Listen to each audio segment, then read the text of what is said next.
नागपूरसह परिसरामध्ये काल मुसळधार पाऊस झाला रात्री आणि पुन्हा एकदा नागपुरातील कळमना मार्केटमधलं हे हजारो पोती धान्य पावसात अक्षरशः भिजलेलं आहे। आपण हे दृश्य या ठिकाणी बघू शकतो। 2 दिवसापूर्वीच्या पावसातही धान्य भिजलं होतं, ते धान्य उचलण्यात आलं। पुन्हा रात्री पाऊस आला आणि पुन्हा APMC मार्केटच्या निष्काळजीपणामुळे हलगर्जीपणामुळे हजारो पोती धान्य जे आहे ते पावसात भिजलेलं आहे। आपण हे दृश्य या ठिकाणी बघू शकतो।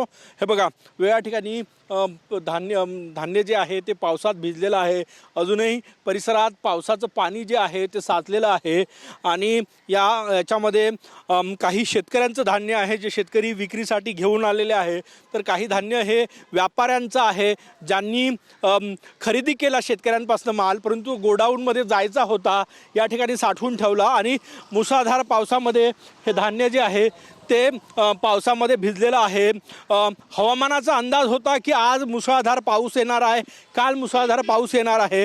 असं असतानाही व्यवस्था का केली नाही हा सगळ्यात मोठा प्रश्न आहे। काही ढिगं जे आहे ते झाकलेले आहेत तारपत्रींनी, तिथलंही धान्य बाहेर आलं आणि खराब झालेलं आहे। हे बघा हे पावसातले खराब झालेलं धान्य मी तुम्हाला दाखवतो आहे आणि दरवेळेस पावसामध्ये अशीच परिस्थिती निर्माण होते। बघा या ठिकाणी धान जो आहे तो खराब झालेला आहे। हे बघा इतकी कोट्यावधीची व्यवहार असणारी ही APMC बाजार समिती आणि या ठिकाणी शेतकऱ्यांचा माल, व्यापाऱ्यांचा माल, धान्य झाकण्यासाठी पुरेशी व्यवस्था नाही।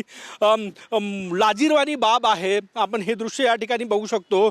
सगळ्यात महत्त्वाचं म्हणजे जे याला जबाबदार आहे त्यांच्यावर ठोस कारवाई होणं गरजेचं आहे, कारण की दरवेळच्या पावसामध्ये कळमना APMC मार्केटमध्ये हजारो पोती, शेकडो पोती धान्य जे आहे ते पावसात भिजतं, नुकसान होतं आणि APMC प्रशासन जे आहे ते उघड्या डोळ्यांनी हे नुकसान दरवेळेस बघत असतं।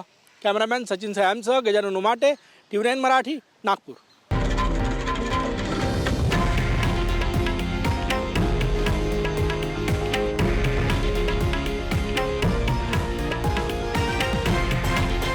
हे आहे देशातील नंबर 1 न्यूज नेटवर्क आणि आपण पाहत आहात TV9 मराठी, एकमेव।